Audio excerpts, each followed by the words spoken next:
Welcome back, everybody, to another episode of The Weekly Planet, where we talk movies and comics and TV shows. My name is James, also known as Mr. Sunday, and with me, as always, for the most festive time of the year, and I'm not just talking about Nick Mason. Hey, what's going on? I'm doing a podcast. I know, I love doing a podcast. Yeah, me too. It's good, Do you think it's going to be a good episode week, looking at all the big news we've got coming up? I think so. Yeah, man. Do you want me to tell you what's going on? Yes. Okay, this is the news For we're going to cover. purposes of continuing the podcast, I think you should probably tell me, and by extension the listeners, what we're going to talk about. All right, I can do that. Then we can talk about it. So we're going to got some Kraven marketing news and how they're getting ahead of it. In a way, a lot of marketing is quite Kraven, isn't it? Oh, Mason, that's a really cutting insight into the industry. And also, I did a marketing degree. You know that. You know that's not cool to say that to me. It's one of my own people you're talking about, me. I also got some updates on that Gollum movie that they're probably making and who's going to be in it. Probably Gollum. Yeah, and Aragorn maybe. Huh. Yeah. Also, Buddy movie? Maybe. A buddy movie? Yeah. Aragorn and Gollum? Yeah, that's right. Best friends? Best friends, and sometimes they kiss. Wow. We got a spin-off news as well. More spin-off news, Mason. Mm-hmm. We've got James Gunn went on a podcast and just talked a bunch of stuff about the DCU, including updates on Booster Gold, putting the Batman in the DCU, Green Lantern, and what's going to happen with Watchmen potentially. I heard he took a bunch of cheap shots at Zack Snyder. Yeah, good. I don't think he did, but we're bringing in. Oh, was that when people asked him if he was Zack Snyder? I did watch the interview. Okay. There was a moment where someone came up to him and said, "Are you Zack Snyder?" And he's like, "I'm not." Interesting. Which he isn't. What a classic shot across the bow to Zack Snyder. Exactly. Yeah, he actually isn't Zack Snyder. Actually, he isn't. He isn't. Also, we've got news on Ahsoka Season 2, that Star Wars show that we didn't like that much. So it's back. Maybe. Wow. And then we're going to talk, speaking of Star Wars, the first couple episodes of both the Skellington Crew and the first entry in the DCU, officially, Creature Commandos. That's right. So that's pretty good stuff, Mason. Yeah. Before we do that, though, I just want to thank everybody who has tagged us in their Spotify Wrapped. That's right. On various platforms of social media, etc. Who's the biggest winner is the question. Who is? I don't know, the guy who listened to the most. Oh, yeah, okay, yeah, right. Or us, because we got a lot of listeners. Yeah, we got listeners, that's nice. good. We were actually asked by Spotify, and we considered it where you can make an exclusive video where if you're their number one, then they get they shoot that video out to their phone. Oh, yeah. And we were going to do it. And then I was like, you know what? Maybe if they paid us literally any fucking money to be on the platform, literally anything, any amount of money, $1, you know? Yeah. That'd be worth. It'd be worth. Maybe then I'll do some work for you. Yeah. How about that? In addition to the work I'm already doing. That's right. Don't you think? I think for $1 we could go out in the backyard and make a video on our phone and go, "Way." Yeah, well, hey. But thank you to people for listening. Like that. Don't get it twisted, Mason. This is not a shot at anybody listening to us. And also, there were unless we have listeners who work at Spotify. Yeah, in which case, fuck you. Right? Get us some goddamn money. Right? You know? Even $1. That $1 we demanded. You know what? Price has gone up, $2. $2. Send us $2. We want $1 each. Mm-hmm. That's right. It's not even like they're doing exclusive deals anymore. You know what I mean? Like, we just give us some money. Give us some goddamn money. Running ads on it and shit as well. It wouldn't be so bad if they weren't running their own ads on it as well. True, you know what I mean? Yeah. God damn it. Yeah. Joe Rogan got all our money. Right? Son of a bitch. Anyways. What kind of ads are you getting? I don't know. I don't listen to Spotify. Yeah, right. To my own podcast. Oh, no, yeah. When I listen to podcasts, sometimes it's like, invest in zinc. Oh. Okay, maybe I will. Invest in, is it in like zinc tablets that you take and then you feel like better? Zinc. Oh, like just zinc. The mining of zinc, you know? And then it's like, buy a Mercedes-Benz. I guess I will with my zinc money. How long does that zinc money take to clear, though? I don't know. Yeah, I don't know either. Yeah. Well, I guess you'll find out. That's true. So there's time codes below if you do want to skip to anything in particular. But we're going to start with this. Kraven the Animal Man is coming out in cinemas this week, which we're all very excited for. It's tracking bad. It's looking to have a US opening of $20 to $25 million, which is lower than Morbius's $39 million opening, and maybe even Madam Web's, which is coming in at $26 million. Whoa. I'm just looking at the budget for this and see how, I reckon it's probably 80 to 90 million. Having a look. I mean, they had to put that rhino in. $130 million. Damn. Oh, this is fucked. Then this is bad for them. They're not going to make any money on this. And this is, they've already been lambasted by Disney Marvel, who've said you've got to stop spending so little money on these. You've got to stop spending the absolute minimum because you'd make a good movie for us. Yeah. And they're like, all right, I guess we will spend $130 million. And they've been burned. And people are saying, well, this is the rumor, that it is the best of the Sony Pictures universe of Marvel movies. Well, so that's a shame. It's a shame they've saved the best for last then, isn't it? Also, what does that even look like? Because there's none of... I couldn't even tell you which is the best one. Wow. The first Venom, maybe? But is it? Yeah, I don't know. Exactly. But I mean, there's no way to know, except, of course, they've released 8 minutes. Yeah. The first 8 minutes. Not 8 random minutes. No, I didn't watch it. Because I would rather experience that in cinemas. Me too. And I don't want to be spoiled. Did you watch it? I did not watch it, no. Okay. Yeah. So, I don't know. This is probably going to bomb. But then, it, could gain a bit of traction if it stays in over the Christmas holidays. This would suggest, though, that the movie sort of starts with a bang because it's not just going to be 8 minutes of talking. Of Kraven trying to put his vest on. Exactly. That's right. Calling in his butler. Yeah. God. So, well, to combat that, though, because there's 2 big movies coming out this week, sort of, is Lord of the Rings, The War of the Rohirrim, which is an anime set in the Lord of the Rings Peter Jackson universe 200 or so years before.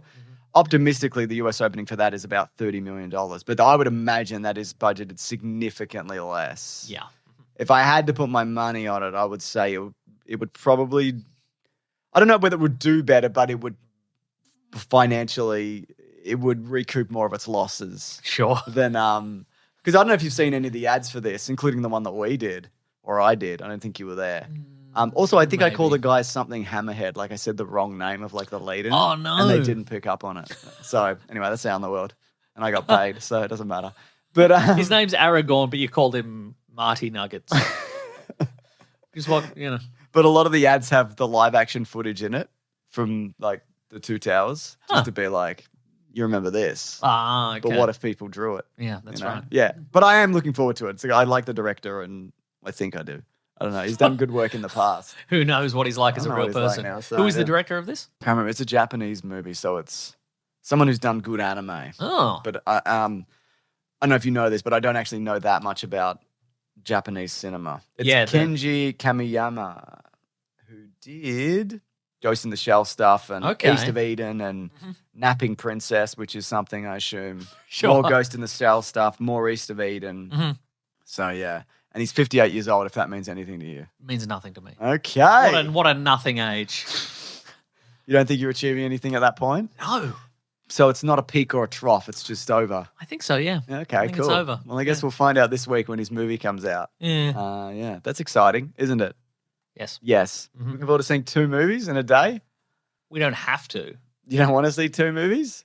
No, I do want to see 2 movies. But not in a day. I love 2 movies. Yeah, okay, fair enough. I might break it up, yeah. Although I probably only have limited time this coming week, so I probably will watch 2 movies in a day. Cool, man. Yeah. Must be nice to lounge around all day. This guy, watching 2 movies in a day. I wish I had that kind of time, Mason. I do. It's my job. I was going to say before I got here, you sent me a text that was like, "I'm here, come in, I'm lying down." So, and I'll leak that text to the world. Don't do it. No, I'm going to do it. I'm going to do it. This next bit of news is also Lord of the Rings related, and it's via the playlist. They spoke with writer Philippa Boyens, who of course wrote on the original Lord of the Rings trilogy and The Hobbit, and now this upcoming Gollum spin-off interquel movie. Do you think anybody has fed the entirety of J.R.R. Tolkien's work into a chat GPT and just squirted out a new thing? Yes. You think it's good? No. Yeah, I didn't think so either. So a bunch of people have done that. Right. Should we do it? Yeah, we could do it. I don't want to do it. You meant me to do it, didn't you? No. Because you said we and then you said you didn't want to do it. I don't really want to. But you want me to do it. Because I'll do it. Not really. Okay. We'd be burning down a rainforest. How about this? How about I go to Chat GPT right now? Oh, yeah? I'm listening. Just give me a Lord of the Rings spin-off idea. I don't even know how Chat GPT works. Is there a chatgpt.com? Yeah, there is actually. Hey. Hey, ChatGPT. Give me a Lord of the Rings. This is terrible content. Yeah. For the listeners. Spin-off idea. Make it 10. Make it 10? Yeah. Wow. Make it snappy. Make it 10, baby. Should I say baby? You should say baby, I think. Make it snappy. Baby. Baby. Exclamation mark. Here we go. How long's it take? Here are 10 snappy Lord of the Rings ideas. They're snappy. The Corsairs of Umbar, pirate-themed series, follows the crew of the Black Numenors. The Fall of Numenor, high-stakes political and naval What are drama. they called? The Corsairs? What's the first one? Yeah, it's just pirate shit. No, but is it real? Is that a real reference? Yeah, probably. No, what are they called? Give me. I'm going to Google. The Corsairs of Umbar. Corsairs. And then the Fall of Numenor, which I think is also, they're doing that in the show anyway. So. Corsairs of Umbar. My goodness. What about this? Oh, they're the bad guys in the third one. Yeah. The pirates? No. Oh. Where Aragorn's from, there's a city and it's in the spin-off prequel series. Is it called Umbar? Yeah, it's called and it's like someone that they tried to get like immortality from the elves or something, and then God flooded their city. It's something like that. I don't know. Don't correct me. It's something to do with boats and. Wow, a somewhat accurate summary. What are you, chatgpt.com? There's also the Tom Bombadil Tales of the Forest. Oh. The Wraith Chronicles, which is the origin of the Nazgul. The Dwarves of Khazad-dûm, a gritty series founding in the founding of Moria in its golden age. Okay. The Rangers of the North, which is a witches-style adventure following Aragorn's ancestors. God, these are snappy. The Siege of Barad-dûr, an epic war between the last alliance of elves and men. A Shadow in the East, a spy thriller set in Rhûn, following a Gondorian agent infiltrating the ranks of Sauron's Easterlings. I don't mind that. Oh, yeah. It's pretty good, computer. The Making of the Rings, a drama about the forging of the Rings of Power. You mean the show The Rings of Power? No, it means. Do you mean that? No. And The Hobbit, The Lost Tales, a lighthearted anthology of Bilbo's unwritten adventures before The Hobbit. Where what? He didn't do anything. Maybe he did. Maybe he stole his neighbor's carrots. Maybe he stole his neighbor's carrots and he got away with it, didn't he? And then killed him. Yeah. Buried him in the garden under his carrots. Under carrots. What remained of his carrots. There you go. There's some Lord of the Rings ideas for you. Anyway. What remains of the carrots?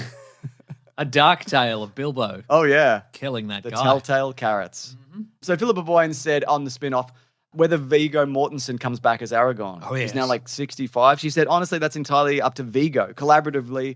And we are... According to his contract, it's not entirely up to Viggo. Well, he didn't want to come back for The Hobbit. He was asked and he refused to do it. And we are in the very early stage. I've spoken to Viggo and Andy Serkis has spoken to him. Peter Jackson has spoken to him. We've all spoken to him as an honest... to each other. Well, if you say that like really exasperated, Peter Jackson's talked to him. We're all talking to him, all right? And honestly, I can't imagine anyone else playing Aragorn, but it will be completely entirely up to Viggo. I know Andy wants him to do it, but also we don't see it as like using AI technology. This is about digital makeup, so to make him younger. Yeah. And whether Viggo does it or it will be entirely depend on how good the script is. Again, it's going to be set after the birthday party of Bilbo Baggins, but before the Mines of Moria. So it's in that window. That sweet spot. Sweet spot. Which is also 5 years after Return of the Jedi. So that's very exciting. How do you feel about a de-aged Viggo Mortensen coming back to play Aragorn in a in-between-quel movie set after a birthday party but before another thing? And Gollum's in it. I would have liked to see him at the birthday party. Okay. Having a nice time. He's earned a nice time. Maybe he'd use his sword to cut the cake and they're like, that's funny. That is funny. That's funny. That's funny. Yeah. Is this supposed to be canonical to any of the books? Is this an adventure that didn't make it into the movies? I don't know whether it's mentioned in the movies, maybe it's in the extended, or maybe it isn't. But there is a section of the book where it's mentioned that he tracked, maybe Gandalf says it, Aragorn tracks Gollum to find out what he knows about the ring. Yeah, but before he finds him, the bad guys get him and like torch the information out of him. Oh yeah, that's in the movies. Yeah, and it's in the game The Hunt for Gollum, which is a game. Sure is. At bigsandwich.co, which we played. Is that this week? I can't remember. I'll find out right now. But yeah, I don't know, man. I mean, the people have got ideas. People have got ideas. And that's good. I think it's good. Fresh ideas. Yeah, that's out this week, actually. Yeah, so if you want to check out bigsandwich.co, we've played the Hunt for Gollum game. That's right. And it sucks. Everybody was right. It was bad. It was really bad. Bad and boring and stupid. There's some interesting ideas in it. And like there's some interesting kind of world building designs. But we didn't get to any of those. No, we saw Gandalf. Yeah, that's true. He was cool. But we played it for like 40 minutes and nothing happened. That's not true. There's so many things happened. We made it so much fun. We made it fun. Speaking of things that are fun. No, we closed some gates on those big dogs. That's so true, isn't it? Speaking of law and canonical things and so forth, I was on the most recent episode of Lawmen. And that feel? It was good fun. Yeah? Yeah. Felt good? Yeah, we learned about spooky stuff. What'd you learn? I learned that all the fun, cool names of places in England that sound so like cool and interesting and romantic to me are actually just like, boring places. Like Ringwood. Yeah, like Ringwood. Like Pakenham. Like Pakenham. Yeah. Like the Greensboro bypass. Oh my God. Yeah. These are all good things, Mason. That's right. But Lawman, a podcast about mythological oddities and. You've done a few guest spots. I have done a few guest spots, but this one's on video. Wow. That's right. Yeah. How did they capture your beautiful face? Cameras. That's nice. Or just one. The one on my phone. The one on your phone. Yeah. That's great. I'm glad I can watch that now. Me too. But I won't. No. Because I'm doing this podcast, which is more important to me personally. Also, she said apparently on this Lord of the Rings stuff, there might be another epic trilogy in the works, depending on how this goes. How do you feel about another? Hell yeah, epic trilogy. I don't know, man. It feels like the whole Star Wars thing, and like it's kind of like I don't need a new Lord of the Rings thing every year. No, same. I mean, in other media, you chuck a game out every now and then and whatever, but I don't need collectible card game. Yeah. What are those things they used to have? Pogs. I don't have anymore. Pogs. No. Pogs.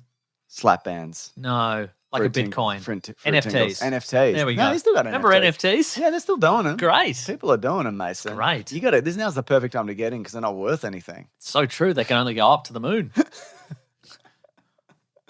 They're all good, aren't they? Oh, this is exciting news via Deadline if we're talking spin-offs. A second The Rookie spin-off is in development. What do you mean a second The Rookie Well, there already spin-off? was one because this comes after, he pretends he doesn't know, but it's been a year since the show's first spin-off, The Rookie Feds, starring Niecy Nash Betts, was cancelled after one season. That's a shame. Now, do you want to explain the premise of The Rookie just quickly? I don't know what it is. Come on, man. Let's be real with each other for once. Okay, it's about a veteran cop named Rocky Rookie. And he has various adventures as a cop, as far as I know. No, Mason, he's called The Rookie, and you know this. Go on. Because he's a 40-year-old man who becomes a cop, a beat cop. And they're like, but you're old. And he's like, not old enough to cave someone's head in with his baton. That's right. It's easy when the balance of power is in your hands. That's what he says. You're given state-sponsored violence. It stars, you've got a license for it. Stars Nathan Fillion. And the Untitled spin-off series will be written by the original series creator, Alexi Hawley. So set in Washington State, the second The Rookie spin-off follows a male cop who is stepping into a new phase of life in his second act. It keeps the major midlife crisis concept of the Los Angeles set original series, which started off with Nathan Fillion's John Nolan. So they're just going with second Rookie. It's another Rookie. What if there was another Rookie? What if there was another Well, he's not a rookie anymore. No. Because he's a beat cop.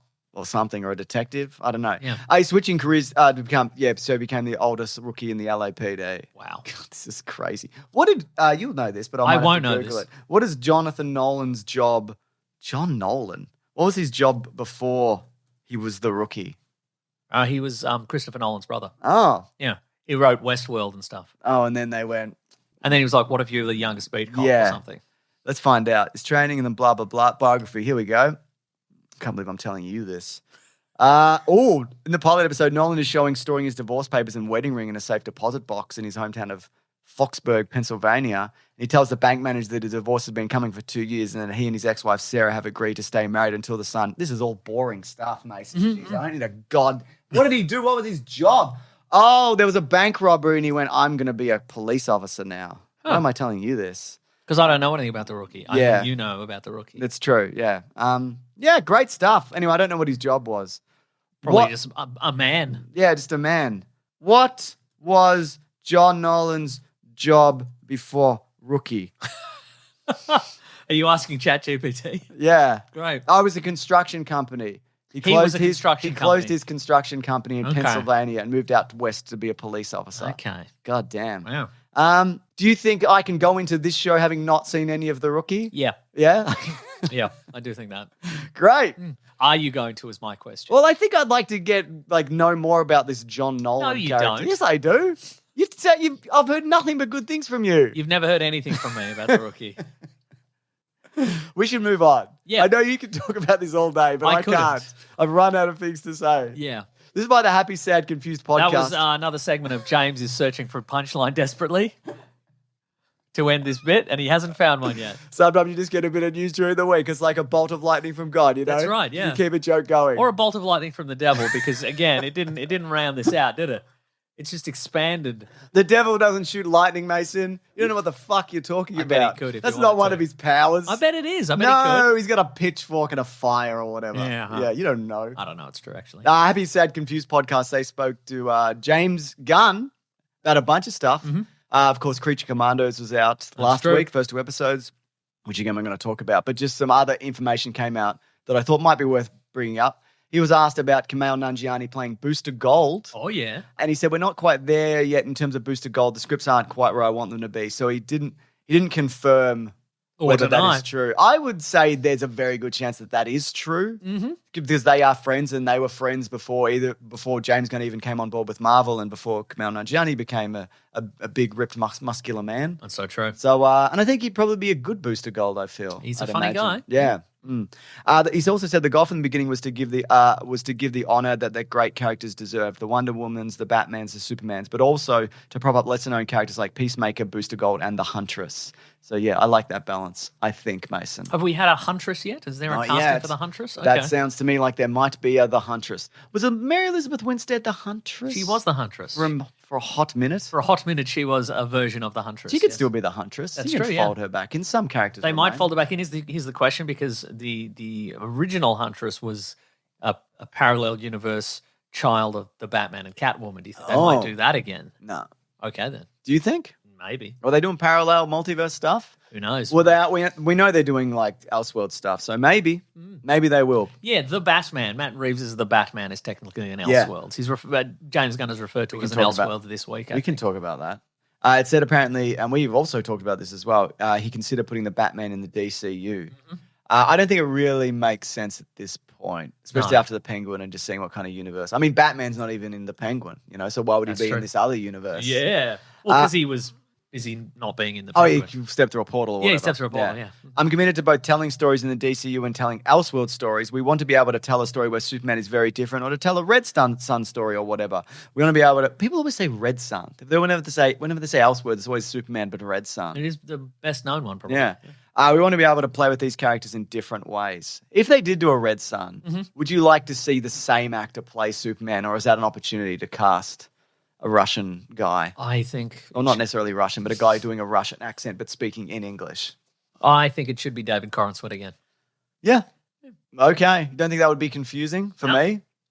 The stupidest man. Do you think I would be confused because I'm so stupid? No, I don't think that's true.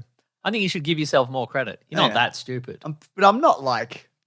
You wouldn't call me an intellectual dark web member. No, you're not a Jordan Peterson. Yeah. The primary intellectual of our time. Yeah, he's normal. Yeah, he's normal, yeah. Not that normal. Yeah. Yeah. No, you're right. Any Elseworlds you want to see? I mean, Red Sun, obviously. Obviously Red Sun. Yeah. What about a Gotham by Gaslight? What about a Batman versus the Predator? They can't do that because they can't do that. No, Disney that's owns right. the Predator now. No, I don't want to. We've got James Gunn's here, obviously, but we don't want to dictate what he has to do. You know what I mean? Because we have been doing that so far. Yeah. You want That's to back right. up a bit. What about an Elseworlds where Superman and Batman live in a really gritty, sad world, and it's everything's dark and mean and awful, and nothing makes sense. Nothing makes any sense at all. Is it violent, but in a cool way? But it's not that cool. It's pretty. I mean, do you consider slow motion very cool? Yeah, I think it's cool. Very cool. Okay, well then, yeah. In terms of Green Lantern, he said, it is going to. In terms of it being a grounded Green Lantern story, because of course Green Lantern is a space cop. But he said they're on Earth for the story, like most Green Lantern stories. It's not in outer space with 1,000 lanterns and all that stuff. It's a grounded story being told through another lens. It's a HBO series. So I think he just means it's grounded because it's Earth. Yes. But yeah, he is always on Earth. He's on Earth all the time. He's mostly on Earth because Hal Jordan is the Green Lantern who protects the sector of space with Earth in it. How come there's often multiple Green Lanterns though? What's going on there? Got to call for backup. Yeah, but like Earth-based Green Lanterns. Like, are they all doing Earth stuff? I think the idea is that some of them were like Hal Jordan had to train a backup a couple of times. Okay. Like Jon Stewart and Guy Gardner were his backups. And then it's like, well, if you got him. He gets a plastic ring. That's exactly right. The Rookie, but it's a Green Lantern spin-off. Whoa. Yeah, it's good. It's a good idea. Whoa. And Nathan Fillion is a Green Lantern. It's true, isn't it? Yeah, he's whatevs. And he said, what would he do? Would he do something with Watchmen? He said, I don't know. I really respect Alan Moore. I did love the TV show. So did I. I don't think he will. Not immediately. I think if he was, he would probably go to Alan Moore specifically. And I think he'd be more interested in doing stuff with the characters which Watchmen was originally going to be based on, like Peacemaker. Sure. It's based on the comedian. Blue Beetle's based on... No, Night Owl's Blue. You know what I mean. Yeah. You have to name all of them now because somebody will email in. Okay. What are the other ones? You don't have to, James. Who's Silk Spectre? What's she again? She's sort of an amalgam. James, you've unfortunately picked the one that doesn't have a direct analog, and that's unfortunate for you. Who's Rorschach? He's the question, yeah. All right, cool. There we go. We did them all. We did them all. Who's the other? Is that all of them? That's all of them. He's Vite. He's Peter Cannon. Peter Cannon. Thunderbolt. Okay. But not the Thunderbolt you're thinking of. I'm not thinking of anything. I know. The one that Satan shoots. Yeah. That's lightning. That's right. I'm sorry. Also this week, did you see Alan Moore, one of his books has been optioned to be turned into a series? Really? Just because for people who perhaps don't know, he stopped doing comics entirely. Yeah. A couple of years ago. He said they're for babies. He said they're for stupid babies. Wah. But he's got a new series. The first book's called The Great When, and it's set in Long London, which is like a mystical London. Because he started writing. What does that mean? Long? It's just longer. Yeah. There's more in it, I reckon. It's got enough. Yeah. I've been there. It's fucking huge. But it's more round, isn't it? Yeah. Well, this one's long. Okay. Yeah, that's right. So they've unraveled it. Like Dark City. Or like a cinnamon scroll. Yes. If you unrolled it. Okay. Yeah, that's how they describe it in the book. It's like a cinnamon wizard's scroll.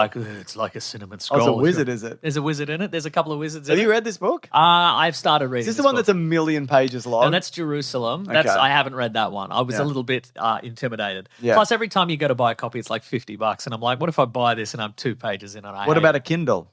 I'd have to buy a Kindle. Yeah, I guess you would. Yeah. What do you what's the book like though? Is it good? I'm enjoying it so far. Yeah. It's got a lot of, it's like you can't rush through it. I wasn't going because it's kind of like he's really, every sentence is like very kind of dense imagery, and it's kind of like what I did is I started reading it and I'm like, I'll just whip through whip through this, and then I'm like, no, I'm going to go back, and then I sort of crept into a rhythm where I'm just like, every sentence is its own like a little. It's good. It's good. He's really like he entered a room, but boy, it was different. It was longer than you'd think.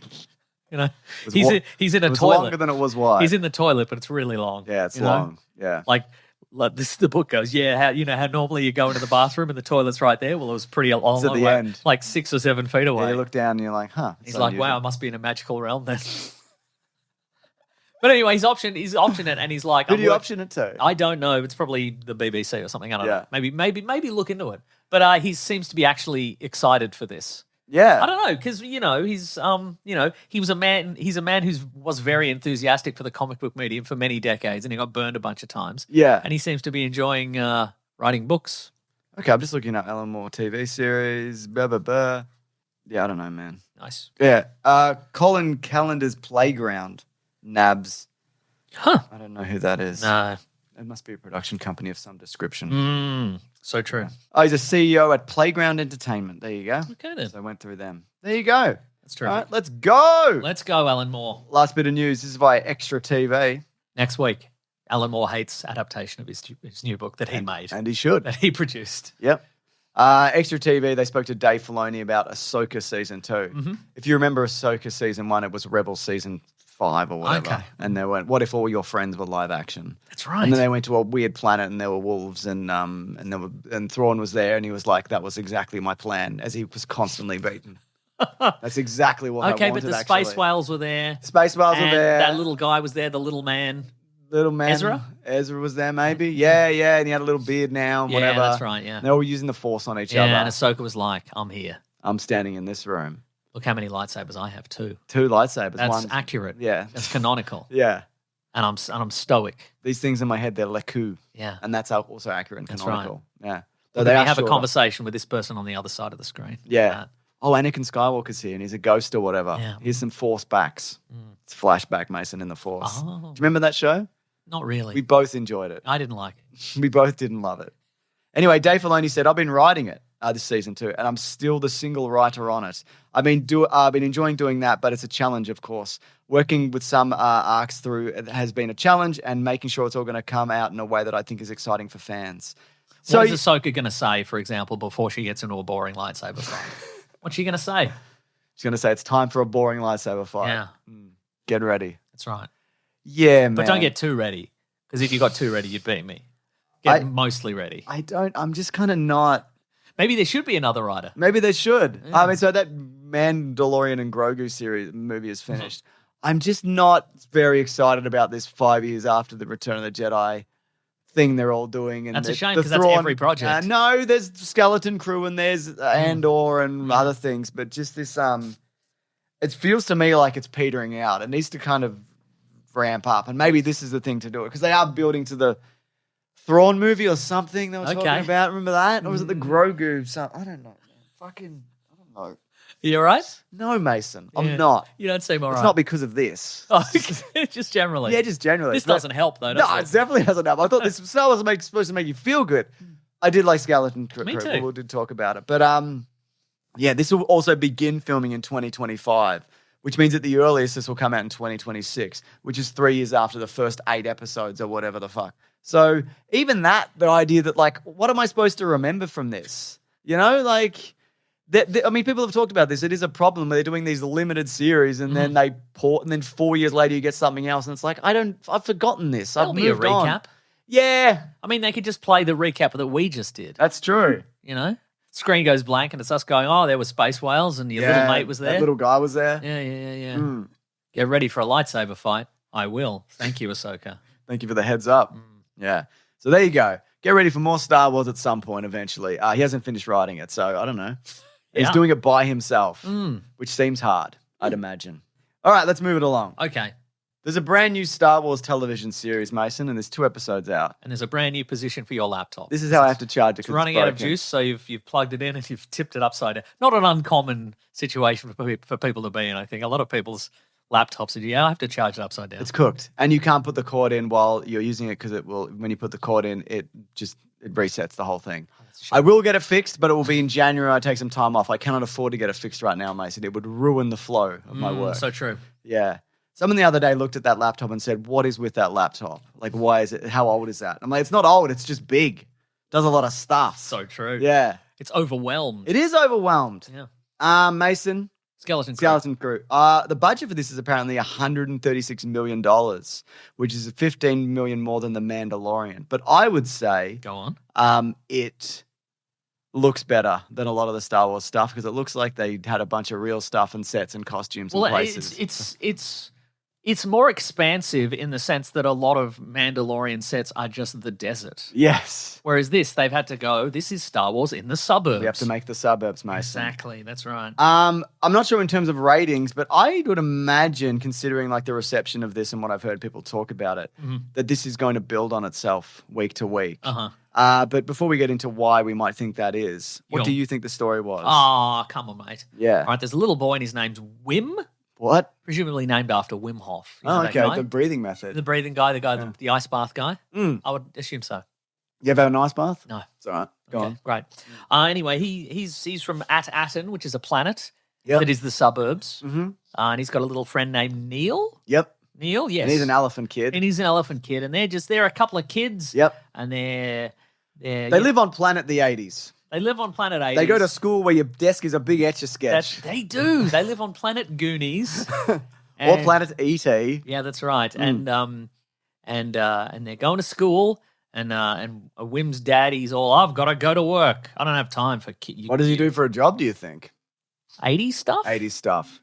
Yeah, he's probably got a big presentation. Yeah, he's got to do. Big presentation. He's got all these plans that he's putting together. He's got all these rolled up. Plans. Oh, yeah, he's got to take the rolled up plans to back and forth to and from work all day. Yeah.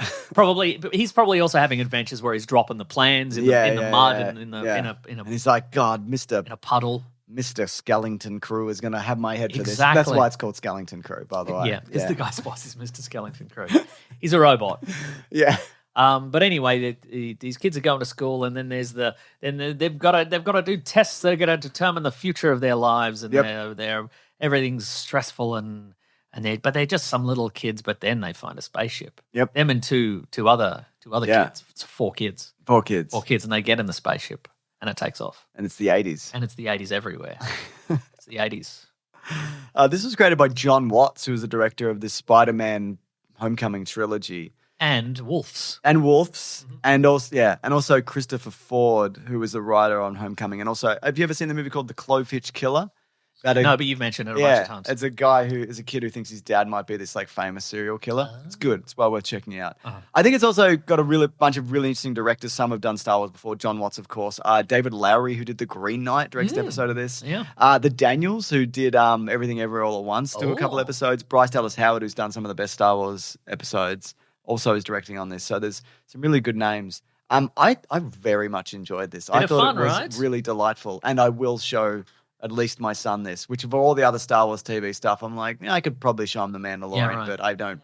I would be interested in sitting down with him to watch this. Well, I think this, you take away all the Star Wars trappings, and it is very similar to the Goonies or what have you, where it's like, kids and they've got regular kid problems, and how do you get, but wouldn't it be amazing if all your problems were swept away because you jumped onto an adventure and you did that, And presumably when they get back, the parents are going to be like, oh, it's just so great for you to be back. And they're not going to be like, okay, but have you done your homework? Have you? Have you? You grounded. Yeah. I mean, depending when I wonder if they are going to do another season of this because kids age out of things. Not the elephant, CGI person, but it's true. Yeah, I don't know. It depends where this kind of ends up. But I think it is really difficult to capture like that feel of like the 80s. I think it's like there's been attempts at it. Like I think Stranger Things did it, especially in the earlier seasons.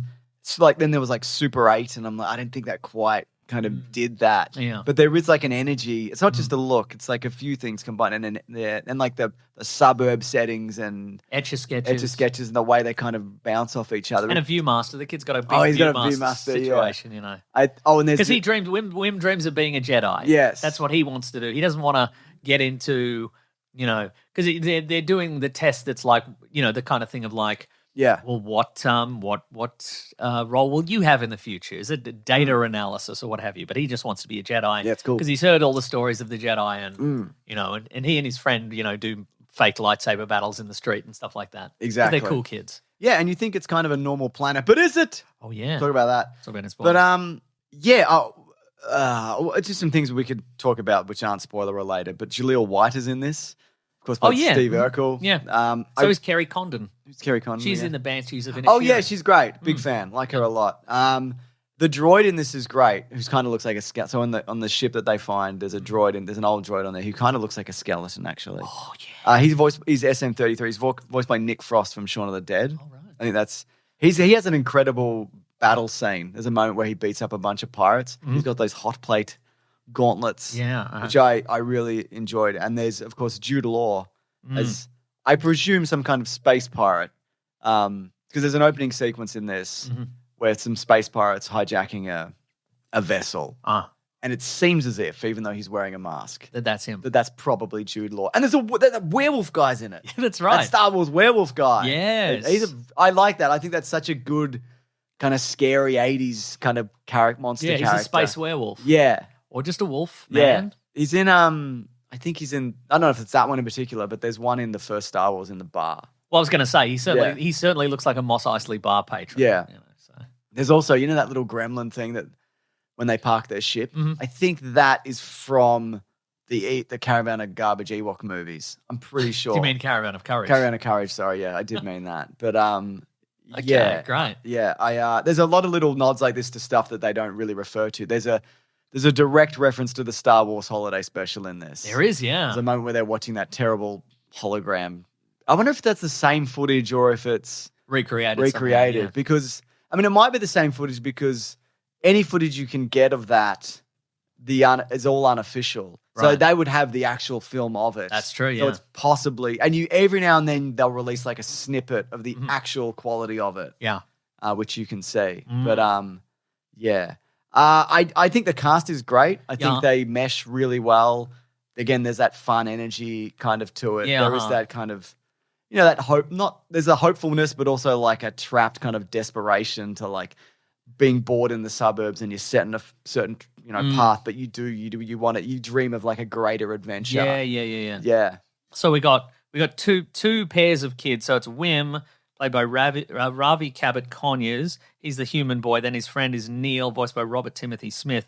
And then there's two girls. So Ryan Keir Armstrong is Fern, and she's like a Han Solo. Well, yeah, she's sort of rebelling against her mother is Kerry Condon. Yeah. And so who's a kind of like a important official of some sort. Yes. And so she's rebelling against her mum, and she's like, I hate Star Wars. Oh, yeah, she's riding speeder bikes and all that sort of stuff. And then she's got her friend is Kiriana Crater as KB, who's also a human girl, and she's got some Lobot powers. She's got Lobot powers. She seems to she wears like a visor, but she's sort of, it feels like that character is sort of very unconfident in her life, and so there's a moment where she doesn't wear it around her friend, but when she sees anybody else, she puts the visor down. Yeah. To seem cooler than she is, I think.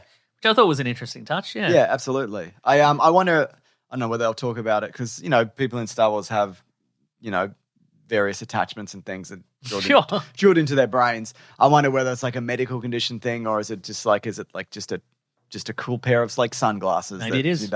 She wears. Maybe it's just like a cool pair of slacks that you wear, and but on your signature slacks. Yeah. I like the bikes in this. Mm-hmm. I like bikes, Mason. Yeah, the kids have, the classic, the junior putt versions of a speeder bike. Yeah, just a teeny one that. I mean, you don't pedal, but no. How does hovering work? Because even when the bike stops, you got to lift it over stuff. Yeah, that's how they all work in this universe. That's how they've always worked. But you got to lift it over so you don't crack the mirrors. I guess so. Mm-hmm. Yeah. Should we do a little bit of spoilers? Let's do a little bit of spoilers. I think it's thus far best series ever. I I'm having really a fun time like with it. Yeah. I got the screeners for it, and I went, no, I'll get to it when it comes out. Yeah. And now I did. And I am. Wow. And I'm wow. I guess the only real spoiler in this that's significant is it seems as if, because there's this lost planet in the galaxy, a treasure planet, if you will. Well, they've come from the planet of At-Aten, which they, it's their whole world. They live in not just that the planet is all they know. The suburbs is all these kids know. And then they get in the spaceship. They discover this spaceship that has been buried. Wim thinks it's an old Jedi temple, but it turns out it's a buried spaceship. Yeah, they've started up. It immediately hyperspaces out of their star system. But you could just turn it around. Exactly, but they can't. Why not? I don't know. Because their planet's hidden from everybody. Yes, and so they discover that their planet is not just a boring suburb. Yeah. It is a treasure planet. I think this is it's Treasure Planet, or what's it called, Treasure Island as well. Jude Law's character, yes, I feel that's Long John Silver, right? Yeah, okay, sure. Like I think that's the direction. Like he's a guy, and he's like, I'll help you out, and let's do our adventure together. But he's also a bad guy, but also heart of gold, etc. That's what I think it's going to end up being. But I know I love that reveal when they get to that pirate spaceport or whatever, and they mention where they're from, and very quickly it's like you realize that people don't. That's not a known thing. Like it's a mythical. It's a mythical place that they're apparently from. Yeah. And you see when you're on the planet, you see it does have some kind of shield protection thing when you look up. Presumably it's some kind of cloaking something. I don't. Maybe. And the robot doesn't have it in its data bank or whatever. Yeah. So I don't know. Yeah. Very interesting stuff. Now, what's the deal with Jude Law's character? Because we do see him levitate a key. Yeah. I assume. Do you think it's fake? No, I don't know, because that's the thing. You would assume so. Yeah. They just did that with Kumail Nanjiani's character as well in Obi-Wan. But I mean, how else would he be doing it? A bit of string? Well, yeah, I think he's just a Force-sensitive guy. Yeah, maybe he was like... Which is a nice twist. Yeah. Because it means he's not a former Jedi, well, thus far. Well, he might be like a Padawan who escaped Order 66. There's a bunch of those. Right. But he's not fully trained. Okay. Like Kanan was that. Cal Kestis is that. Like there's a few of them running around. Or some people can just do it. Yep. You know? Yep. Yeah. Well, I certainly hope he's not related to the Skywalkers or anything. Hope he is. Hope he's their dad. Oh yeah, he's real. All of their dads. Okay, right. Oh, so he's Anakin Skywalker's dad. All of their dads. Finally revealed who the dad is. Exactly. Wow. It's Jude Law. Wow. And his key moving powers. Wow. How many episodes is this? Is it 8? Don't know. Let me check. Thus far, it's only 2. Maybe that's all we get. And next week, you click on episode 3 and a little text box pops up. You get what you get. Yeah, it says, now just use your imagination. If you're still able to, Also, I liked how that first episode was slightly longer. 8, it is 8. Okay. Last one comes out January 14th. Right. While we're on break. Yeah. Go. All right. I would say check it out. If you're a Star Wars fan, if you're looking for something that's a bit nostalgic and a bit fresh also. Yeah. It's not just the Mandalorian stuff, even though it's probably set 5 years after Return of the Jedi. But again, do show at least the first 2 episodes to at least one of your kids. All right. Because I would love to know if the idea of it still resonates with kids. The idea of it resonates with me. Isn't that enough that a grown man can enjoy a kids show? No, because how are they going to get more consumers of the Star Wars IP if it doesn't resonate with children? You're right. Because eventually we're going to die. No, we're not. Okay, then great. That's good to know. But if we did, like you're going to use our podcast money to keep us alive. Yes, for 100 more years. That's right. Are you okay with that? Yeah, it's fine. It's good.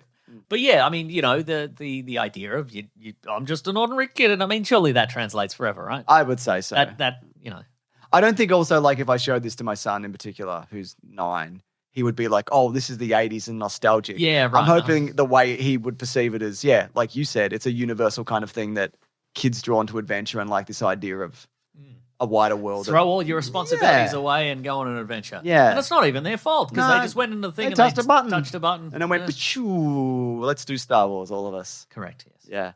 I liked it. Me too. Check it out if you want to. You don't have to. That's right. Not an ad, though I did do an ad. Mason, let's talk about... They didn't pay you enough to continually advertise. No, that's not how it works. No. I'm not an idiot. Yeah. Creature Commandos. Oh, yes. Now, the budget of this... the first official part of the DCU. It wasn't The Flash?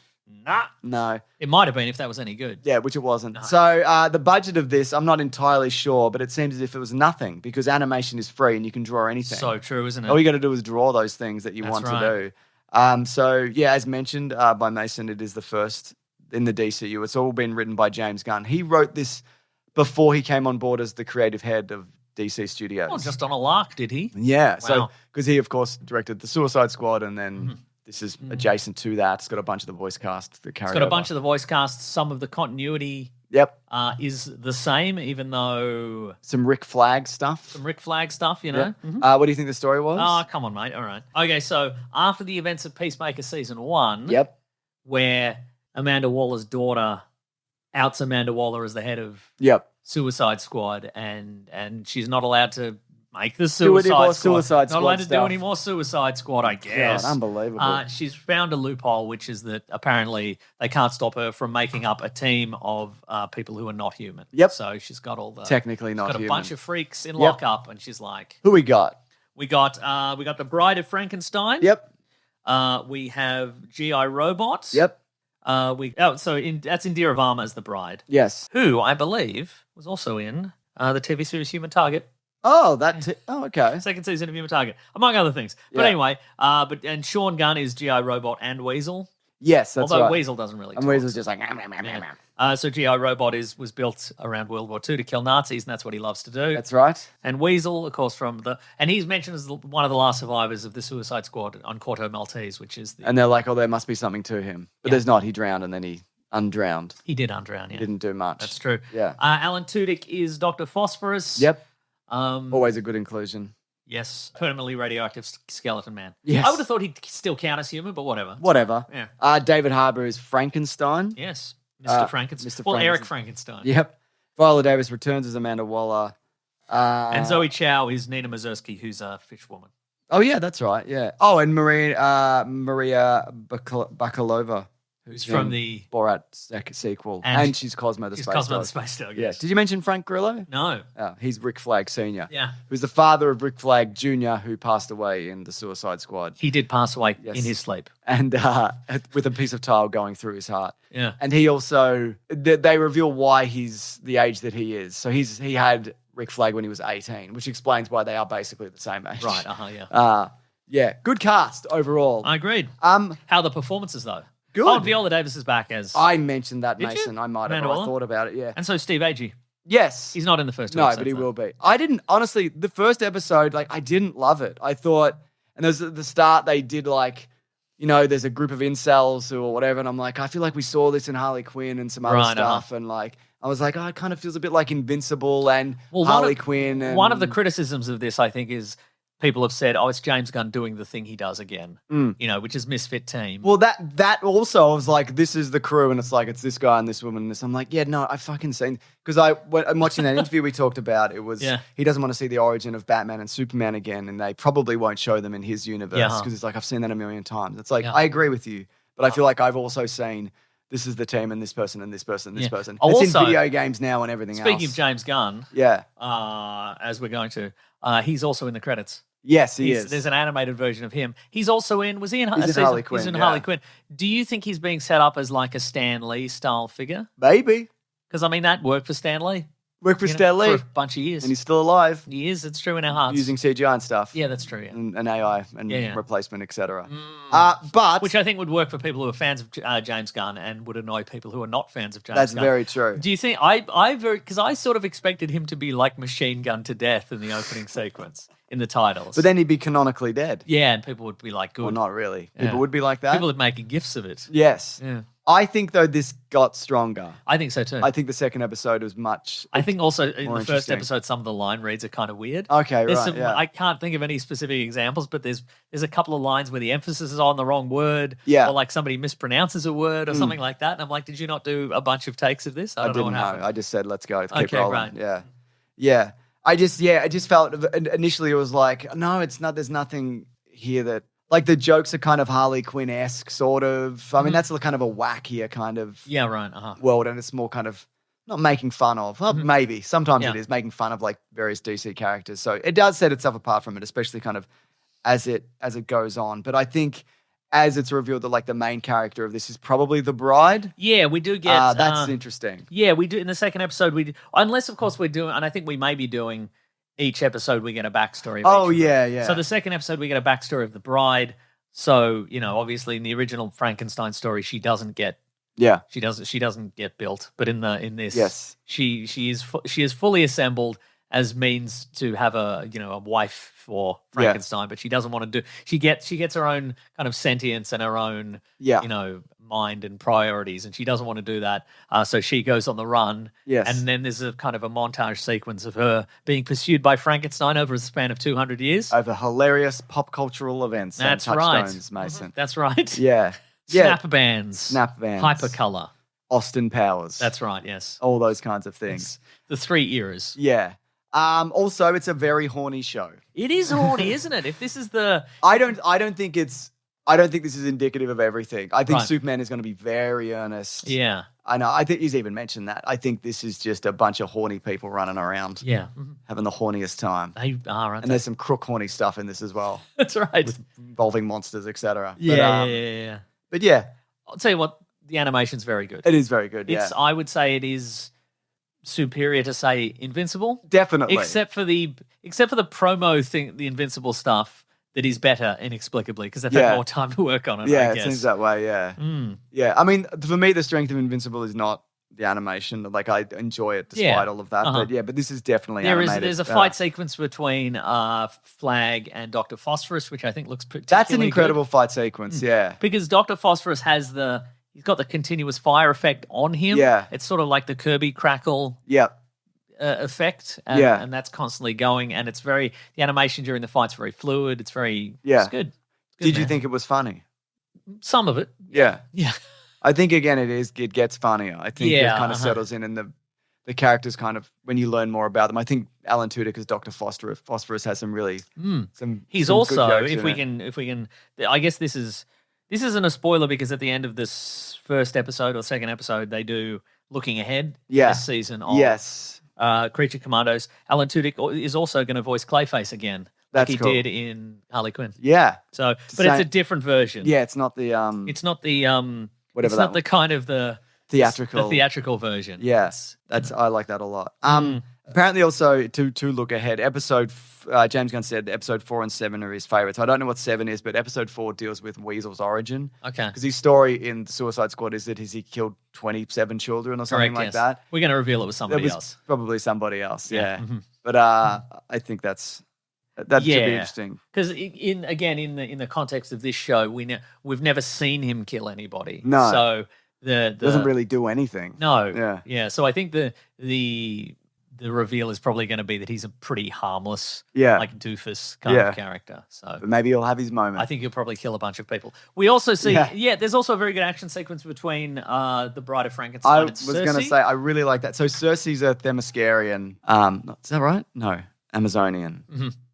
What's them? Am I getting that wrong? What am I doing? I don't know. I mean, I don't know if like in the comic books, I don't think she's Amazonian, but in this, she definitely is, or says that she is. Right.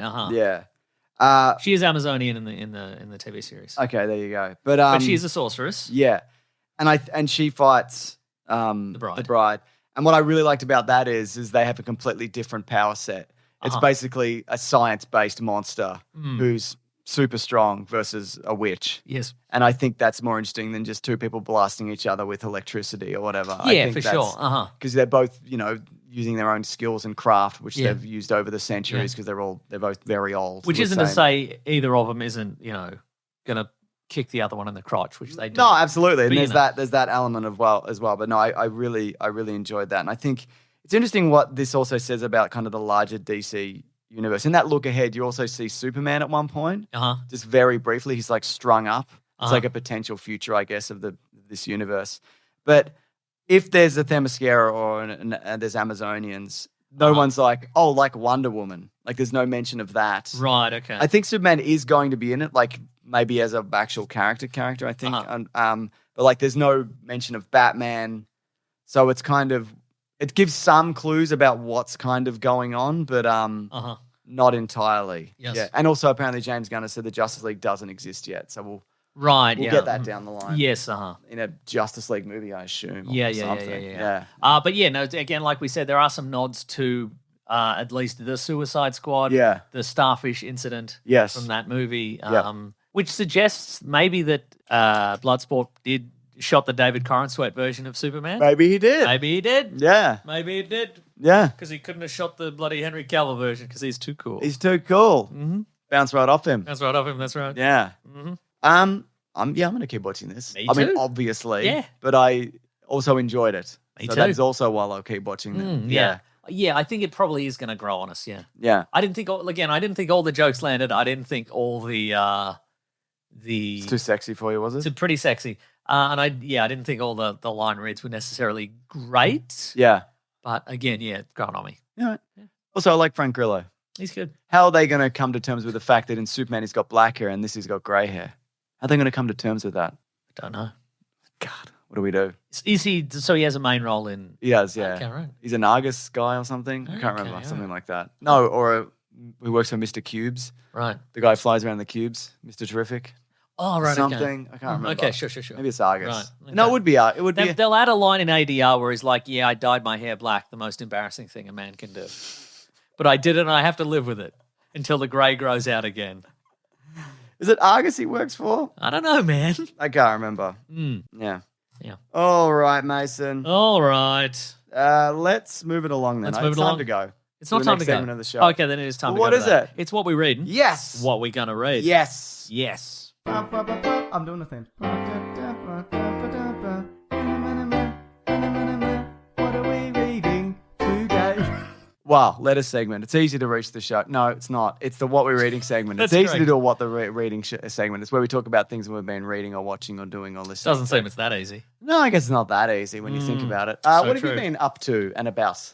Well, this week I watched, in addition to watching 2 episodes of new Disney Star Wars and new episodes of Creature Commandos, I watched 2 episodes each of 2 espionage TV shows that are both new. The Jackal was one of them? The Jackal was not one of them. So there's 3 out this I've week. watched most of The Jackal. Tell me about The Jackal. It's great. Okay. I'll do it another time. Go on. Okay, I'm great. not finished it yet.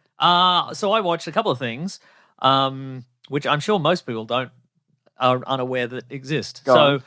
I watched 2 episodes of The Agency, which is an American. Which one's that? So this is a series. It's on. Yawn. It's on Paramount Plus in Australia, and I think it's on maybe Showtime in the US. Showtime. It's produced by George Clooney, and it stars Michael Fassbender, Jeffrey Wright, Jodie Turner-Smith, and Richard Gere. What? Among other people. What? Right? And it's about Michael Fassbender, and he's been in deep cover for 6 years away from his family, and now he's back in the US and all sorts of stuff. Does he have an American accent? Ish. Yeah. That's Fassbender. Anyway, everything's bloody popping off, and it's a huge all-star cast, and nobody seems to know it exists, which is fascinating. And it's good? It is good. Okay. Yeah, it's good. Yeah, it's very pretty thrilling. Okay. And fun. Is it 2? Is it like there's only been 2 out? There's only been 2 out currently, yes. Well, I might wait till they release all 100 episodes. Okay, terrific. They did 2 that, yeah. Yeah. So that's pretty good. Yeah, okay. What's the other espionage spy thing that you watched? There's also one on Netflix called Black Doves. Did you see that? Which one's that one? It's Keira Knightley and Ben Whishaw. Okay, that's that one. So that one's fun as well. And I kind of feel like this one, unless it might be based on a graphic novel or something like that, but I do not care to look it up. But it's a little bit Black Widow, based on the name only. So it's about Keira Knightley is the wife of a politician, but then it turns out that she has also been in deep cover for years. She was sort of she was recruited into a kind of a private espionage kind of company and brought in to steal, find any way to steal some secrets. And this was her first mission, and she ends up marrying the guy. Yeah, right. Okay. And Ben Whishaw. Does he know? No, he doesn't. No. Yeah, that's right. Yeah. But now things are popping off. Yeah, it sounds like believe it. And Ben Whishaw, who of course people would know as Q from the most recent James Bond movies, and of course the voice of Paddington. He is playing like a remorseless, relentless killer. So sort of against type, but it's a lot. I would say of the two, Black Doves is more fun. Yeah. They're both kind of they're both a little bit grim. Yeah. But I feel there's a lot of fun banter between Keira Knightley and Ben Whishaw. I think good reviews on this Black Doves show. Oh yeah. Mason. It's fun, I think. Yeah. I'm gonna check this one out first, I think. Okay. Oh, Tracy Ullman's in it. Oh. Apparently. Oh. Have you seen them all? The Black Doves? No, there's only 2 out. On Netflix. Wait, the whole lot is out. But I've only watched 2. Yeah. I was gonna say, mate. Yeah, mate. Yeah, bloody. Well, speaking of shows that are streaming, I watched a show called... The agency is based on Le Bureau de Legends, which is a French series. Bureau of Legends. Yeah, that's right. Yeah. This is a bloody Bureau of Legends right here. It's true. Mm-hmm. There's a show, it's on Hulu in the US, but I think on Disney Plus Star or wherever you are. It's called English Teacher. It's created by Brian Jordan Alvarez, and he's about it. It's a high school English teacher. And have you not mentioned this before? No. I might have mentioned it to you specifically, but I don't think I mentioned it. Or maybe I mentioned it briefly. Okay. But I like him a lot. So he plays a gay English teacher in, is it Texas he's in? I can't remember. Something like that. Is it the United States of America? It's the United States of America. Nice. And so it is this kind of thing of like, it's not one of those things where like, oh, the students are so stupid and woke or whatever, and the teachers or whatever. Yeah. It's like everybody's kind of trying their best. And right. Nobody's right or nobody's wrong, or some people are right and wrong, It's like there's different perspectives. It's like life. I see all sides, just like this show does. So true. It's also very funny. I know people really like Abbott Elementary. And I like Abbott Elementary. I think this is much better. The superior show. Yes. Interesting. They're both about high schools, except Abbott Elementary is elementary, I think. It's a real The Agency Black Doves kind of situation, isn't it? Yeah. Again, not to throw shade against Abbott Elementary, but I just really enjoy this. I enjoy the cast of characters. It's got that guy from bloody whatever in it, Sure. Just Shoot Me. The David Spade. The bald photographer guy. Oh, Enrico. Yeah. It's got him. It's just a lot of fun, and I really like. I've been watching Brian Jordan Alvarez's stuff on like YouTube and whatever for years. He's done some really funny skits over the years. He's that guy, and if you remember, he does an incredible Melburnian accent. Yeah. So he's lifting heaps of weights, mate. Yeah, that's right. So, I've been lifting heaps, mate. Yeah, I know that guy. So just very charming and very fun and very silly, but it's got its heartfelt moments and all of that. I thoroughly enjoyed it. I think it's great. And, I used to be a teacher. I don't know if you know that. I know that. For me, I was like, this hits home for me. You got chased out of town. I got chased out of town. I karate kicked too many other teachers. That's so true. I was doing it for the kids, though. Yeah, you were doing it for charity. No, I wasn't. It was like one of those Duncan booths. But you got to karate chop people. That's right. Yeah. I also watched the movie Renfield for some reason. I know why I did because. Do you wish it was great, but it's not great? Yeah, that's how I felt it's about like it. It's I think it has some fun elements to it. Yeah. At the end, it's like developed by Robert Kirkman. I'm like, yeah, I get it. Okay. Yeah. I watched it because Nosferatu's coming out, and Nicholas Hoult is in that as well. That is true. And I think I'm like, well, I should watch the other one as well. And again, it is mostly fun. He's more of a Jonathan Harker character. Harker? Yes, in Nosferatu. Yeah. Nicolas Cage is Dracula. He is doing very well as Dracula in that, I think. Yeah. I just wish it was better. Yeah, I mean, it's so lightweight in the sense you get Ben Schwartz as a lovable Ben Schwartz as supposed to be a hardcore gangster type, you know, tattooed neck and so on and so forth. You know, I do like Ben Schwartz, but I forgot he was even in that. Yeah, so there you go. Yeah. Yeah. Okay. That's about it. Have you watched Mythical Kitchen? Is that like Good Mythical Morning? No, it's a YouTube channel. Is it like Mythic Quest? No, it's nothing like go that. On. But they do the Last Meal series. Okay. On YouTube, where they get a celebrity in and they walk through their last meal and they cook the last meal and everybody eats the last meal. You might have and then it's like a you know, it's a big interview type. It's you know, similar to, it's the Hot Ones vein. Yeah. To some degree. But I've been watching a bunch of that. I saw the Aaron Taylor Johnson episode. Is that worth watching? Yeah, I think so. All right. You know what? I think that is the most genuine I've seen him be, I think. Because I don't know, like I think something about him you think is insincere? Not really, but You think he sucks? No, I don't think that's true. I don't know. I think when you see him in most things, he's adopting the persona of like a movie star. Okay, yeah. He's got a kind of a movie star. Hey. Yeah, exactly. Hey. His finger guns. Hey. But I think in this, I'm Tom Cruise. Hey. Exactly. Yeah. Tom Cruise is a movie star, though. That is so true, isn't it? Yeah. Because, you know, in The Fall Guy, he portrays that kind of ultimate movie star, you know, very, very. But you're saying he doesn't have it, though. Like, he doesn't have that star factor. You think he's putting it on. He's putting on a show. He's not really Mr. Movies. The boring British nerd. I think he's done some good roles, as we've talked about, but I don't think he doesn't have the it factor. He's not a Glenn Powell. Is what you're telling me. We won't know until Kraven comes out. I mean, we would know if you watch that 8 minutes. I imagine that's 8 minutes of him proving that he is a movie think the bit star. At the end where he fights the guy who turns into a rhino is going to solidify his movie star. I think so qualities. too. Actually, yeah. And he was in Marvel movies at some point for one movie. That's true. Yeah. Yeah. And he was in fucking Christopher Nolan's Backwards Men movie. Oh, yeah. He's good in that. Is he? Yes. Yes, he is. Is anybody good in that? What about that? What do you remember? I remember people yelling at each other on a boat. Oh, hell yeah. Yeah. For sure. Yeah. I should watch that other again. things. Yeah. Give it another shot. All right, but anyway, Last Meals is good, I think. Yeah, all right. I think it's the similar premise of you know, Hot Ones. It's disarming the guests, so that they, you know, you see some real stuff. Finally, finally. Yeah, but it's just like here's all the stuff you would dream was in your last meal. We've made it and it looks real nice. It's beautiful, Mason. It is beautiful, isn't it? Should we do the letter segment? I think we should do that. All right, let's do it. Okay, let's do it now. Right now. Yeah, give us the lead up though. Give us the theme song you normally play. Okay, I'll play it now. The classic one was letters, oh letters, we love you. Some letters, they're only a take away. You know they're here right now. We're going to do letters. If you do want to reach the show, it's quite simple. All you need to do is send a GML to weeklyplanetpod@gmail.com or get on the Planet Broadcasting Great Mates group where there's a thread every week. So true. And a threat every week. That's right. What's the threat this week? It says, I'll kill you guys, no reason. Huh.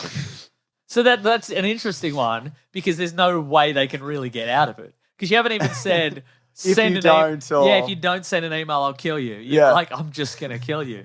So that's really interesting. That's an interesting way to kick that off. Agreed, yeah. Yeah. What have you got in terms of letters this week, though? This is from Joe. Joe? Case of the Sits. Okay. Hey, James and Meso, having done a marathon Lord of the Rings session like you guys are currently subjecting yourselves to, got me wondering, what kind of couches or chairs are you using?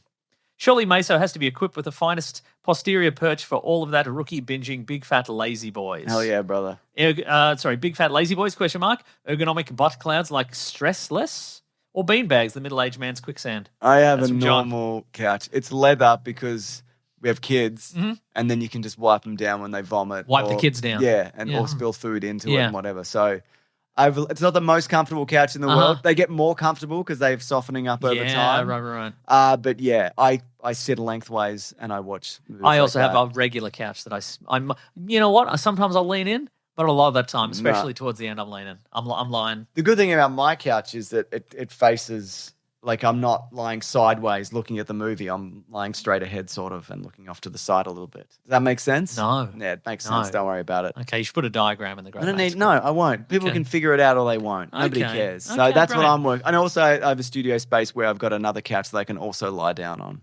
And that one's an L-shaped couch. I do love an L-shaped couch. That one's not leather. It's softer. It's got a good feeling to it. And you can lift it up and store stuff underneath, which I do. Just mostly bones and rats and stuff. Yeah. Yeah. I'm not a lazy boy kind of. I like having a couch because then, you can have other people on the couch as well. So true. It's like, it's good. Couches are good like that. Yeah. So true, isn't it? Got any other couch-related questions or should I do one? You should do one, I think. All right. This one's from Jacob Hunsdale, who's a top contributor to the Planet Podcast very nice. Group. He says, with the upcoming DCU set to introduce many never-before adapted characters to modern audiences, which character do you think will have the biggest impact in society? Back in 2008, Iron Man went from a C-lister to an A-lister pretty quickly, so it's fair to assume something like that will happen again. My money is either on Green Arrow, Question, or Plastic Man. What do you think about that? Oh, any DC character? Yeah. Or anything, I presumably anything. I think it's Booster Gold. Yeah, okay. But it's going to have a Supergirl? Yeah, that's a minor-ish character, I feel, isn't it? Not in the Trinity, That's so true. But yeah, I think that's a good one. Yeah. Crypto? The Superdog? Crypto the Supergirl. Oh. It's Supergirl's dog. Huh. It's also called Crypto. I'm not doing anything with this, Mason. No. I mean, Crypto could conceivably sell a lot of toys. Sure. But didn't they do League of Super Pets and that didn't really go anywhere? That was bad, though. No, it wasn't. It was all right. Okay. The Rock tried to hijack it and whatever. Yeah, he sure did. Yeah. I mean, Green Arrow might work. I mean, they did Green Arrow for many years on the that's CW. The thing. But I mean, that was Green Arrow by way of Batman because they couldn't do Batman. So, True. So that Green Arrow was more Batman than Green Arrow. What about Plastic Man then for you? Maybe. You a Plastic Man fan? I'm not. Yeah. Do you want to get like a Justice League United or what? Like a different Justice League? The other teams. What are they called? Justice League Unlimited. Yeah, that's the one. Maybe. Like with just a bit of an odd bod team. Or the Justice Society, maybe. Yeah, which we had actually. Dr. Bellhead. But I don't know. I mean, if they got Green Arrow as like champion of the oppressed, as he kind of is in the or like he's a guy who's intensely critical of the rich because he used to be one and knows that they're all awful, etc.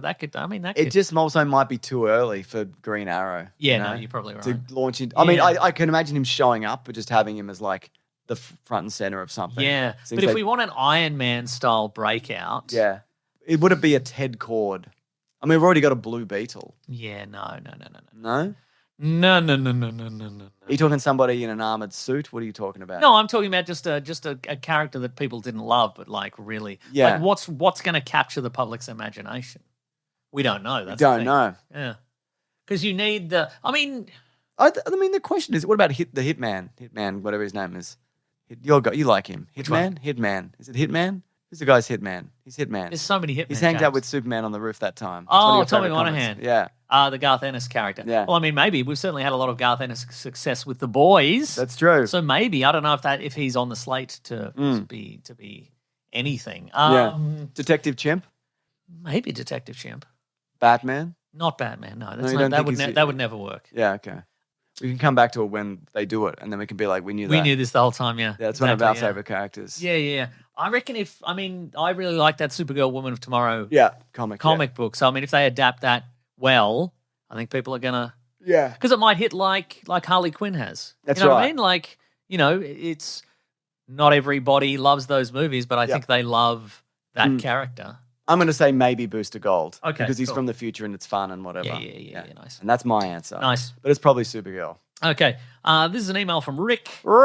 All of the Dick Tracy talk. Okay. Hello, I've been a long time listener to the podcast. I started probably 6 or 7 years ago. Must be nice. I've thoroughly enjoyed your content. We enjoy our content also. Yeah, we're the best. I do have a bone to pick with you, though. You two seem to be the only people who continually bring up the character of Dick Tracy. Why two gentlemen from Australia keep discussing an old American comic strip that hasn't been culturally relevant since the 90s is beyond me. Why do I bring this up? My name is Dick Tracy, and I've been teased about it mercilessly throughout my life.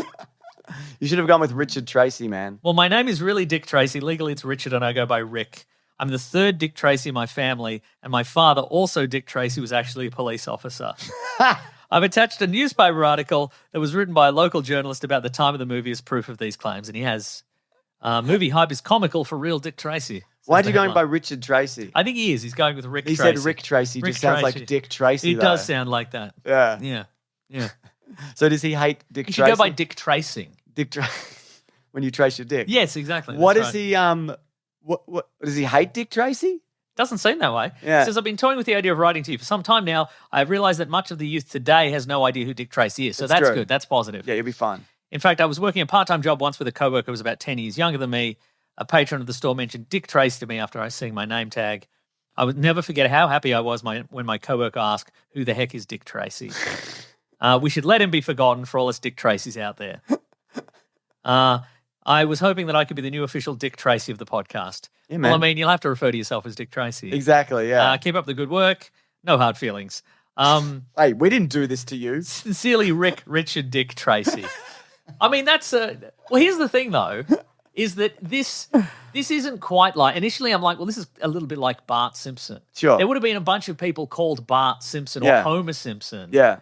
who were like living completely normal lives, and then the Simpsons hit and they're like, oh, damn. I'm bloody Homer Simpson. But this is deliberate sabotage. It absolutely is, On behalf yeah. of your father. They know. They would know who Dick Tracy was. Yeah. And especially the cop who's He would Dick have Tracy. bore the That's brunt of that his crazy. entire life. Right? Maybe he loved it and leaned into it and said, Yeah. this is something my son can lean into. Yeah, that's right. Yeah. But I mean, that's that's... I mean, you have a famous guy name. Yeah, but not that famous. True. Like if my parents had named me Pink Floyd, that would be much worse. Do you think they should have named Yeah. you Pink Floyd? Maybe. Yeah. Or Twitch streamer. If my name, I mean, again, the idea of Pink Floyd is sort of going by the wayside now. But if they did name me Twitch streamer, Or Kai Cenat. yeah, sure, yeah. That's all good stuff. I think it's all good stuff, actually. Yeah. Nick Mason. That's me. This is from Levi Guts, who says, with everyone raving about Kraven, Man, I'm Levi Guts right now. you know it. With everyone raving about Kraven, where does Sony go from here? They've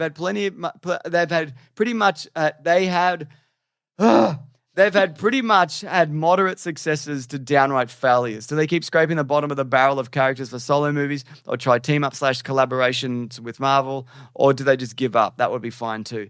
They have to do this, otherwise they lose the rights. Yes. So this is not them looking for a hit so much as just spinning their wheels, it seems, at this Sure point. is, yeah. So they don't Until the number that they until the next Tom Holland movie. yeah, or the number they expect to get from the release of these movies is less than the amount Yes. that they will receive. Like, as long as that number is still positive, Yeah. they will still keep making these movies. Yeah. But So- I don't even know what's next for them, because this No. was the big spum year, Yeah. and we don't know I mean, I guess it would just be Tom Holland movies, I assume. And they talked. There's a rumor of an Agent Venom movie, and, Right, which would be a different. Yeah. It wouldn't yeah, be Eddie yeah, Brock. yeah. It'd be Flash Thompson or something. I don't fucking know what they're doing, but they have to keep doing it. So yeah, like you said, when the one line is higher than the other line on the graph, then they'll stop or keep going, depending on which line is which. That's so true, isn't it? Yeah, but no, they can't be happy with this. They shouldn't be. They should be embarrassed. Yeah.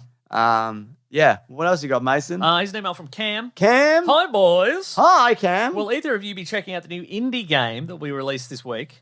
I play a lot of indie games, you know? Well, he means Indiana Jones and the Great Circle. Yes, I will. It In seems to be getting April. positive reviews, and the story seems intriguing, with links to raiders as the opening boulder scene looks to be playable. It is. I think that's interesting and probably... Malicious. I don't need it. Malicious. It's malicious and delicious. No, I think it's a good easing into the world. You I get to- suppose it is. You get to play the boulder scene. Yeah, you get to play the boulder scene, but I mean, wouldn't you prefer a new adventure with Indiana I think the Jones? rest of the game is a new adventure. Henry Indiana Jones Jr. Henry Indiana Jones, Dick Tracy Jr. I know the rest is I know the rest is a new adventure. I mean, that being said, I would play an Indiana Jones game, which is just a straight recreation of all the movies. Right. But yeah, I think it's fine. I think it's letting people know that, like, this is a homage, and Yeah, maybe. I understand why Yeah. they did it. But I wonder if they got Alfred Molina back to actually do it. Probably. I don't know. It's not really Harrison Ford. How do you feel It's about Troy the new Baker. Harrison Ford? I didn't Harrison love it Floyd voice? initially, but the more I've seen of it, I like it more. I think the idea was that it's not so much an impression; it's more kind of it's more like mannerisms and cadences. He's than got the rhythm of it. Yeah, he's got I the think. rhythm of it, exactly. And it's that kind of. And He wouldn't have been my choice, but I think he's Yeah, done a I've good only job. heard some clips of it, and it's all of him just doing that. Yeah, The low volume kind This of like belongs in a I'm museum. intrigued. He's doing the I don't know about this, Donovan. I'm intrigued voice. He's not I'm doing intrigued that. voice. Exactly. That's Yeah. exactly right. Are you gonna play it? Bearing in I'd mind have- you don't have an Xbox. I'd or have to get PlayStation I'd have to 5. get one of those systems. Yeah, Yes, but I will get it in April when it comes out on PlayStation. that's This right. is from Hayden Clegg, who says, "Do you have any Christmas movies you watch each year?" No. We did do a Home Alone 2 commentary. That's coming up. But no. You? I don't have any traditional viewings, no. I'm always trying to catch up on content. I'll watch a Christmas movie, Mason. Yes. You'll watch a Love Actually. Mm-hmm. I mean, this is the era, this is the time for the debate of what constitutes a Christmas movie. And the answer is nothing. Okay, nothing. So none of them count. None of them count. Okay, wow. Yeah. Uh-huh. Yeah. All right. That's it. It's actually crazy what you've said. Thank you. That means that everybody's Christmas movie is out by default. Yep. Wow, you probably upset a lot of people there. Who's going to come after me? That Everyone. guy said he'd kill me for no reason? Yes. Yeah, he's going to do it anyway. No, I mean, I'll watch Christmas movies and I'll watch them with my kids and whatever, but... Are you adding Red One to the rotation? Red One is going nowhere fast. It's a bad movie. Go on. Made by stupid people, starring nobody about nothing. Interesting. Yeah. Wow. Other than that, it was all right. Yeah, it was fine, wasn't it? Yeah. Yeah, it was good for a fake movie. I had fun for a fake movie. Got one more? I got one more email, James. Me too. I'm going to read it. You should. I'm going to read it. While you're doing that, I'll just quickly do this. Okay. Anne Deven says, who's a top contributor, says, hello, I started playing Prince of Persia: The Sands of Time on the PS3 because of James. This isn't a question. I just want James to know it's pretty good so far, and thanks for the recommendation. You're welcome. I love it. It's one of my favorite games. They're also doing a remake at the moment. Oh. But it's been long delayed. Interesting. But yeah, I hope you're enjoying it. It's probably the best of the trilogy. But, you know, if you enjoyed enough, they're worth probably playing through. Yeah, I would say so. Here's one more email. This is from Nick Williams. Nick Williams. Hey, Meso and James, huge fan of the podcast. You even inspired me to start my own podcast. What's it about called? Movies and comics and TV shows. It's called Capes, Cows, and Close Calls. Oh, very good. But anyway, in your last episode, Meso asked for some comic book recommendations, preferably Image or Indie, which is short for Indiana Jones. Indiana Jones that comics. were more sci-fi or supernatural. I have a couple of recommendations for you. Extremity by Daniel Warren Johnson. Great sci-fi fantasy epic that's set in a world where people live on islands in the sky above a destroyed Earth. I think I've heard of that one. Whoa. The story focuses on the theme of revenge and how it can be all-consuming. Okay. He's a great writer. It's Daniel Warren Johnson, writer and artist. I think he's doing the Transformers comics. He is, and they're really good at the moment. And second recommendation, Bitter Roots, a supernatural story set in 1920s Harlem. This. So, it's come up before. This? And focused on a black family that specializes in demon hunting.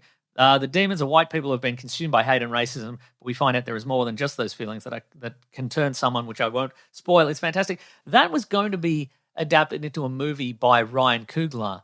But now that he's doing that other movie. That vampire something. The Sinner, I think it's called. Which is the other vamp. So I don't know what happened there. I don't know. Yeah. I don't bloody know. I don't know either. Both are complete stories and are published by Image Comics. I'd love to know what you think of them if you start to check them out. Yes, thank you for everybody who sent me some, often on Twitter or thereabouts. They DMing you? People, I don't check any DMs anywhere. No. But people have sent some recommendations and I'm looking into them. I bought a couple, so I'll talk about them in subsequent weeks. Out of 10. All your recommendations. If you had to rank all of them. I'd recommend them 11 out of 10. Whoa. Yeah, they're so good. Wow. They're so good. How are you going to get through all this great content? I'm not. Okay. They're gonna pour it into my coffin after I die. All the ones I bought but never read. They're just gonna tip the pile. In fact, I'd recommend that. Can I borrow those though? No, they're going in my grave. Oh, come on, mate. No. You can buy your own. You can take a video as they're going into the grave and note down all the good ones, all the ones that have cool looking covers and stuff. All right, I'll do that. And then you can buy them on your own. I'd rather you just give them to me. I'm not going to. You write a will. I could forge your will. So I leave all my good comics to Look, James. if you can do that. I will. I can and I will. Okay, if you can do that, then if you can get away with it. I'm going to snatch them out of your grave. Wow. Yeah. Wow. Actually rude. I mean, I'll be like 90. Yeah. But I'll do it. Okay, I suspect you'll attempt that and your ankles will cave in and you will join me in that grave. Mason, fitness makes me youthful forever. And you know that about me. That's actually true. I could jump a fence. Is that the show? That is the whole show. That's right. We're about to jump some fences. Yeah, we're going to jump a few fences. Yeah. That's wonderful.